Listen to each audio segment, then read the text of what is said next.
In today's video, we're going to talk about the sprint race that just happened for the Thai Grand Prix. Now, before we get into it, here's how it finished.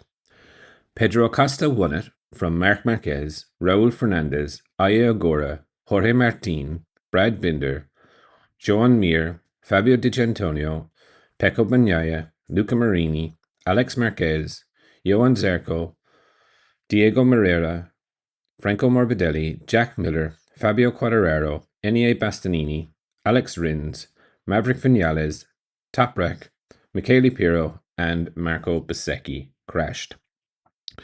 Now, when the race got underway, Marquez got a flyer, and, Bezzecchi didn't get off the line particularly well, but was slotted into second place, and you could see he was challenging Marc in the first opening laps. He did get past Marc, and I genuinely think it was pressure from Marc caused him to crash because he was trying to get away from Marquez and he did crash, leaving Marquez and Acosta to battle it out. I suppose the major controversy in this was that after the second to last lap, Pedro Acosta and Marc had a coming together. Now, Marc was very, very far back, was never really going to make the corner.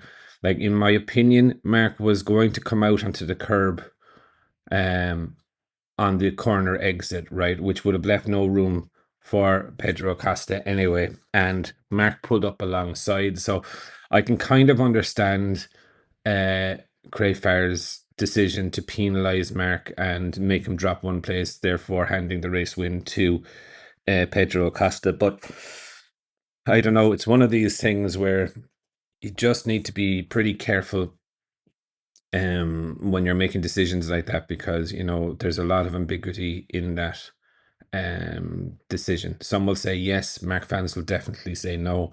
So it is interesting. But behind that, there was a couple of good battles. Raul Fernandez rode a really, really good race, started third, finished third, looked like he had pace.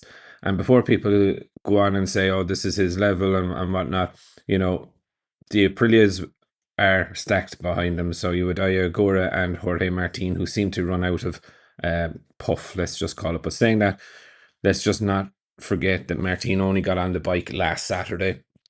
So he hasn't had a lot of time on it. But saying that, good result for Fernandez, really good result for Agora, who climbed 4 spaces.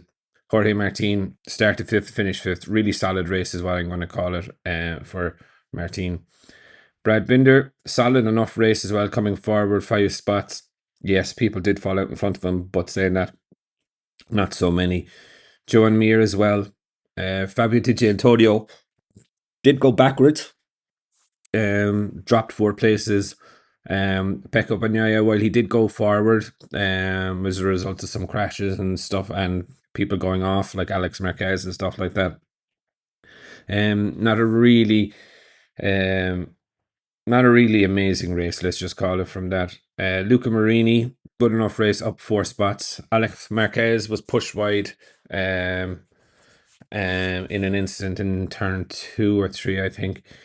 Johan Zarco started 12th, finished 12th. Diego Moreira, good showing from the rookie.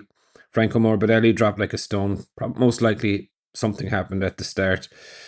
Jack Miller, top Yamaha, up 3 spots. Fabio Quartararo started 16th, finished 16th. Enie Bastianini came forward slightly. So did Alex Rins.